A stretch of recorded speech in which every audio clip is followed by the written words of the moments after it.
Capitole, à San Juan, capitale de l'île de Porto Rico, les troupes défilent en l'honneur du 167e gouverneur de cette possession américaine.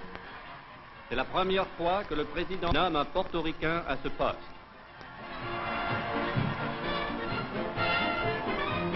Le gouverneur Pinheiro salue la foule. Sa nomination marque une nouvelle et importante étape dans le développement de cette île des Antilles.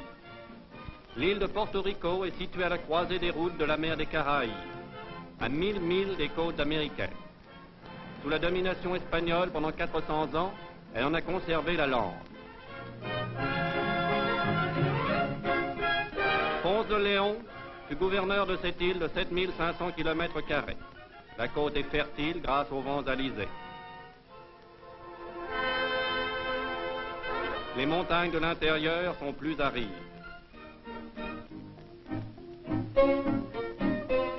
Dès leur arrivée, les Américains intensifièrent la culture de la canne à sucre.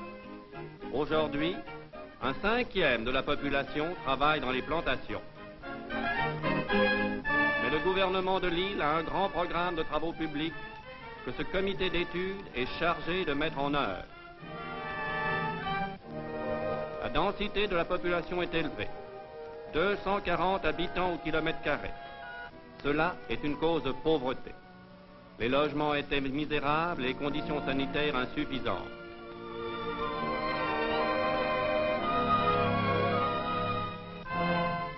Voici une des premières réalisations du comité d'études. Des maisons modernes sont en construction. Le comité, après avoir estimé les revenus à venir du pays, a présenté au gouvernement un plan financier de 6 ans. Les fonds sont consacrés aux besoins urgents. Le but de tous ces projets est d'améliorer le bien-être de la population. Des parcs de jeux ont déjà été créés pour les enfants. Ce terrain a été acheté par le gouvernement et donné aux habitants, qui y ont transporté leurs humbles habitations. Mais maintenant, ils ont l'électricité et l'eau courante.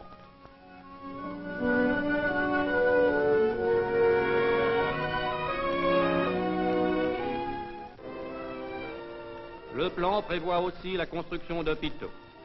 Depuis l'arrivée des Américains, en 1898, la mortalité a diminué de moitié.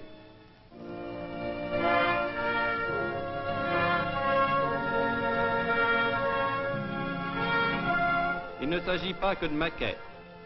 Et c'est le devoir et la fierté de ces hommes entreprenants de les transposer dans la réalité.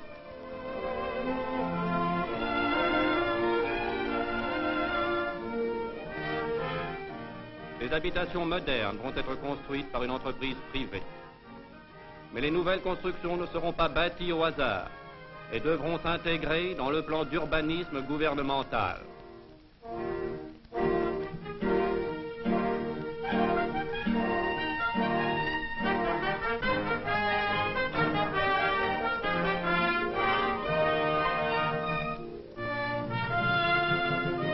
Basé sur une étude approfondie des traditions et des ressources de l'île. Le but que se propose d'atteindre le comité d'études est d'élever le standard de vie des Portoricains.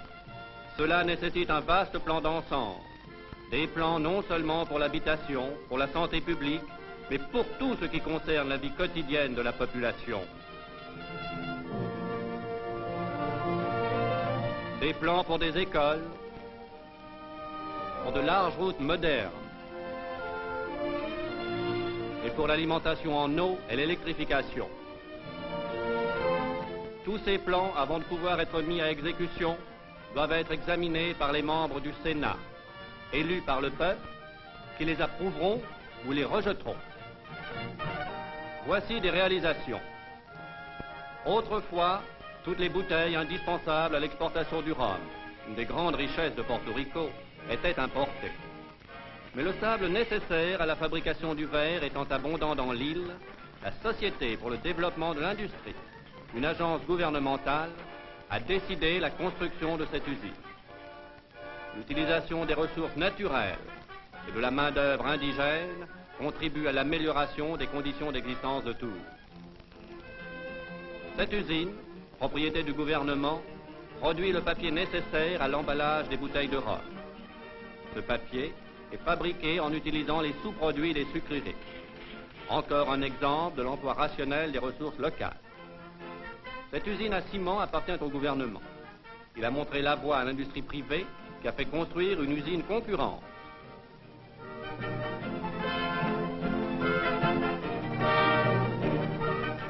Les capitaux privés sont à l'origine de cette tannerie. Cette nouvelle industrie convient particulièrement à l'habileté manuelle bien connue des Portoricains.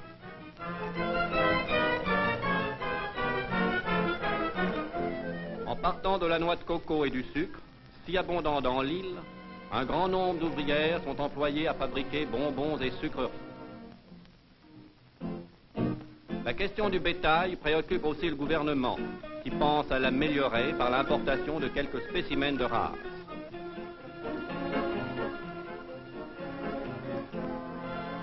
Les membres du comité d'études n'hésitent pas à se rendre sur place pour étudier leurs problèmes. Les organisateurs peuvent être fiers de leur succès. Ils ont créé des barrages, des usines, des grandes routes, des écoles et des terrains de sport. Ils ont permis la mise en valeur de ressources naturelles et le développement d'industries anciennes. Le comité d'études, se basant sur le présent et le passé, prépare l'avenir.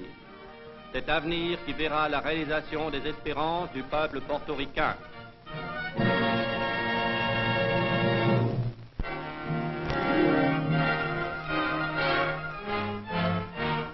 Dans tous les collèges américains, grands ou petits, le basketball est de plus en plus populaire. La vitesse et l'endurance qu'il réclame en font un excellent éducateur du corps et de l'esprit. Les grands joueurs, ces vedettes du collège de Rhode Island par exemple, sont astreints aux mêmes obligations scolaires que leurs camarades. Ernie Calverley, qui est un joueur célèbre, est aussi un excellent étudiant.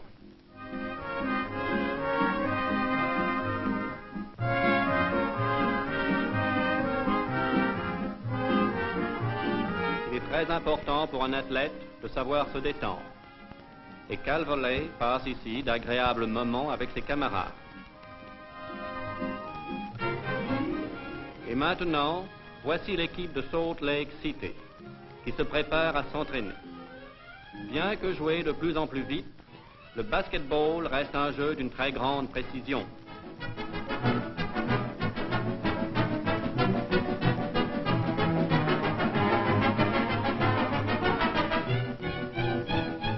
Chaque joueur doit faire des exercices. Celui-ci développe les muscles des jambes, d'autres mouvements augmentent les réflexes et l'adresse.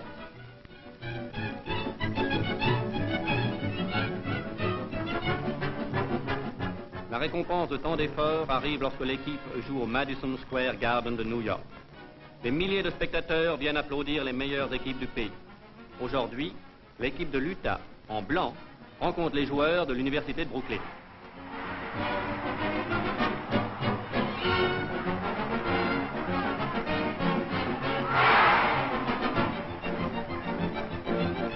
Exécutant des figures compliquées, voici les deux équipes, de 5 joueurs chacune, en pleine action.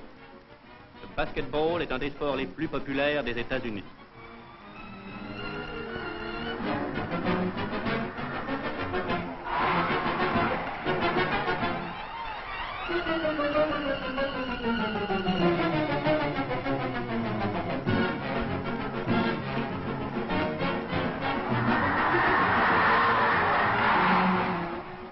Ne nécessitant que peu d'espace et un équipement modeste, le basketball attire de nombreux joueurs.